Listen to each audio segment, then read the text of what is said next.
आत्ताच्या आपण पिढीची जर चर्चा केली, तुझ्या पिढीत आता आहेस, तर जेव्हा मुलगा सिलेक्ट करायला जातात की लग्नासाठी आपल्याला बाबा मुलगा तुला हा पाहायला येणार आहे किंवा हा मुलगा तुला बघायचा आहे, तर ती आधी विचार करते की विचारतो आपण बऱ्याचदा मुलींचं ऐकेल, कसं आहे, स्मार्ट आहे का, हँडसम आहे का, किती कमवतो, घर आहे का स्वतःचं, किंवा ह्या सगळ्या गोष्टी प्रेफरन्सला असतात. बरोबर. हां, आणि जेव्हा असं असतं की बोलून बघा, घरातले सांगतात बोलून बघा, बोलताना तुमचे सूर जुळतील तर तुम्हाला कळेल. मग तिथेही मुली तो स्मार्टनेस पाहायला जातात आणि कधीतरी पुढे जाऊन वाटतं कुठेतरी चुकलो.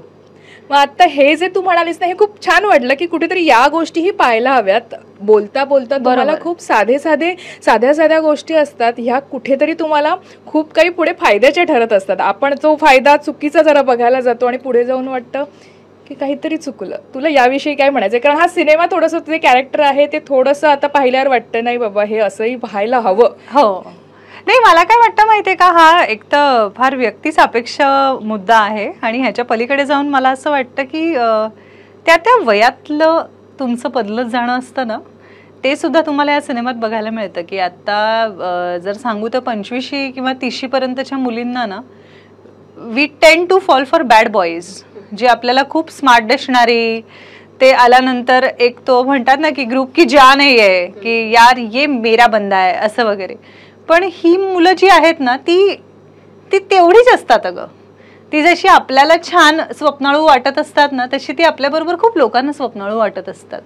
पण तुम्हाला खऱ्या आयुष्यात आजच्या ह्या सिनेमाच्या गोष्टीचा जर विचार केला तर गायत्री किंवा अथश्री आज त्यांच्या 40शीला जेव्हा ते एकमेकांना भेटतायत ना, तेव्हा त्या वयाची गरज मला असं वाटतं की एक अत्यंत स्थैर्य असलेला आणि कुठेतरी आपल्याला त्याच्याबद्दल अश्युअर्ड वाटेल असा मुलगा तुम्ही शोधायला लागता. आणि मग तेव्हा ना तुम्हाला खरंच अथश्री सारख्या व्यक्तीबरोबर सेटल व्हावं असं वाटतं की ज्याच्याबरोबर ना आयुष्य शाश्वत असेल असं वाटेल. सो हा अथश्री तसा आहे की हा स्मार्टनेस वगैरे आपण सगळं पाहतो, पण तुम्ही जसे पुढे पुढे जाता, जसं मी कायम म्हणते की आपण पेन्सिल घेतली एखादी आणि त्याला टोक केली तर ती खूप धारधार असते आणि तेव्हा बरेचदा ते खडबडीत लिहिलं जातं, त्या अक्षरांना एक सुसंगती येत नाही. पण जेवढी ती आपण जास्त वापरायला लागतो तसं तसं टोक बोथट होत जातं आणि ते जेव्हा बोथट होत जातं ना, तेव्हा खरं हस्ताक्षर जास्त चांगलं यायला लागतं.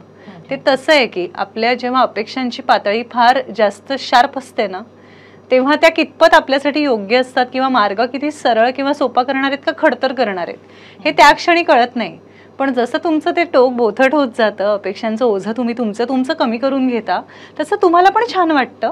आणि ॲट द सेम टाइम ते जेवढं कमी होत जातं ना, तेवढा त्याचे ते सगळे मुखवटे जाऊन ना खरा माणूस तुमच्या समोर येऊन बसतो.